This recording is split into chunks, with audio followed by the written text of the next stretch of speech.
Read and react. This is one I love. Why do I love it? Because it's one of those drills where it more mimics what's happening in the game. You have to just read the defender. You can't look down at the ball. Read whoever's helping you. Read them. Whichever direction they point, that's where you have to go. All right, so what's going to happen in this drill? The person who leads it out, the parent or friend or whatever, is going, if he points back this way, that means the person is going to run forward.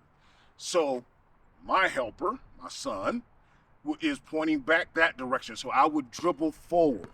If he points back this way, that direction, I would then stop and then go backwards. All right? Now, if he points that way, I would then slide here. And if he points this way, I would slide here. Again, keeping the ball in your one hand. This drill is all about one hand and just reading and reacting, okay?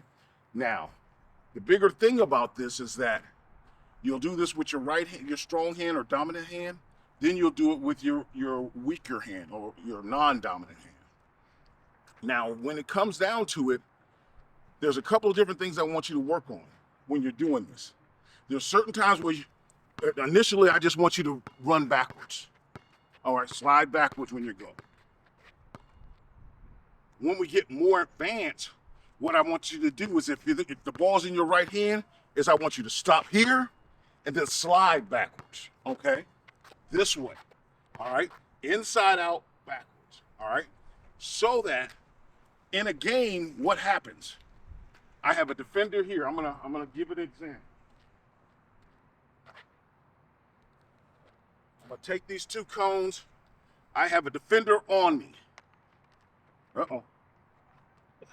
I have a defender on me, and then this defender, Mr. Yellow, comes over later. He's gonna come over later. So my eyes are, he's been trailing me the whole time. So he's on my hip the whole time. Then all of a sudden, I'm trying to go up the sideline. Then all of a sudden, Mr. Yellow jumps out. What would I do here? Would I do this? No. What I need to do is drop my hip, push my hip forward, boom, get him on my backside, get him where I can keep him off, then I would need to slide back. All right? So once we get to the more advanced, once you get finished with the other ones where you're just going backwards here, every time when that ball, when they tell you to go backwards, it's drop the hip, boom, get the defender on you. Because this is going to lead into the next portion of this.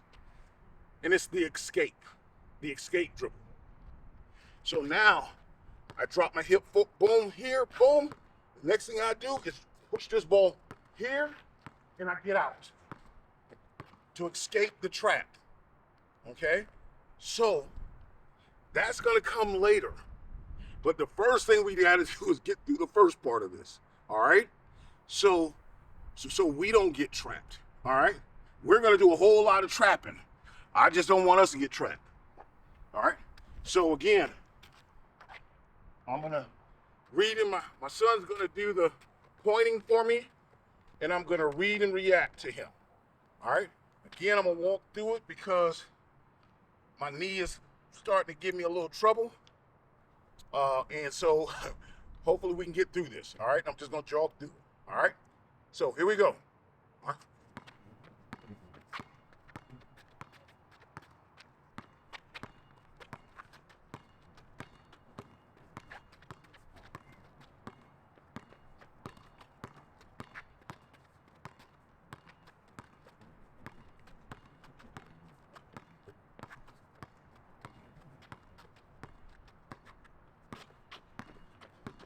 All right?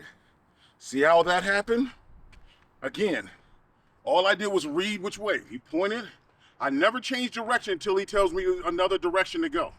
So if he had told me to keep going all the way to out there, I should have kept going. All right? Read and react.